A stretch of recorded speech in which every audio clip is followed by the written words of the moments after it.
Сәлеметсіңдер ме, оқушылар? Бүгінгі сабақтың тақырыбы Қазақстан мұнай мекені.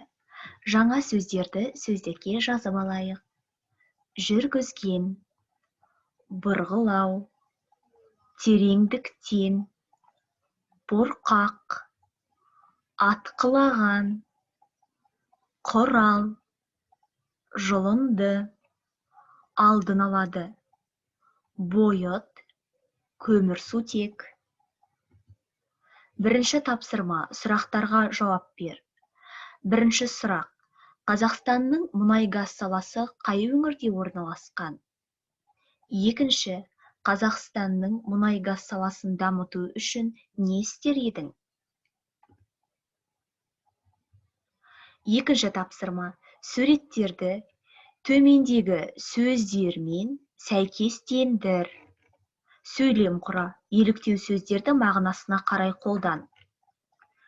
Берілген сөздер: бұрғылау, мұнай, улы газ, мұнайшы, атқылаған, бұрқақ, мұнай өндіру, құбыр. Еліктеу сөздер: бұрқ, шаң-шұң, жарқ-жұрқ.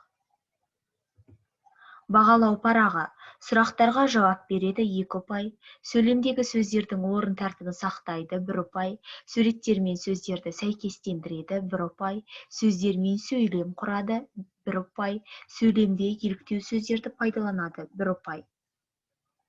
Үшінші тапсырма, мәтінді түсініп оқы. Қою әріппен берілген сөздердің мағынасын анықта. Мәтінде қандай мәселе көтерілгенін айтып, стилін анықта. Қазақстан мұнайлы мемлекет. Мұнай қоры еліміздің батыс бөлігінде орналасқан. Жыл сайын 32 миллион тонна мұнай өндіріледі. Жаһанда мұнай өндіруден 18-ші орында.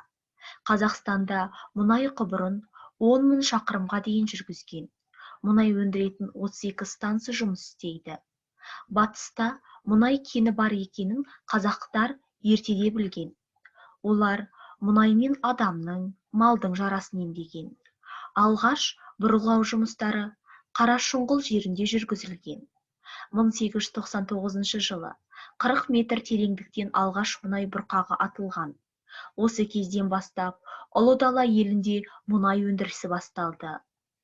Ал Доссорда 1911 жылы 226 метр тереңдіктен мұнай бұрқағы атқылаған.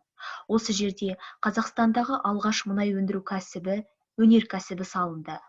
1985 жылда Атырау облысы Құлсары қаласында тосын оқиға болды. 37 ұңғымадағы қатты қысымнан мұнай өндіретін құралдың бір бөлігі жұлынды. Ауаға мұнаймен бірге улы газ атқылаған. Өрт болып, отты бұрқақ 40-50 метрге көтерілген. Жердегі өртті орбитадан ғарышкерлер де көрген. Қыс мезгілінде өрттен бірнеше километр жер жылынып, шөп шыққан. Бұл өртті 1 жылдан кейін әрең сөндірген.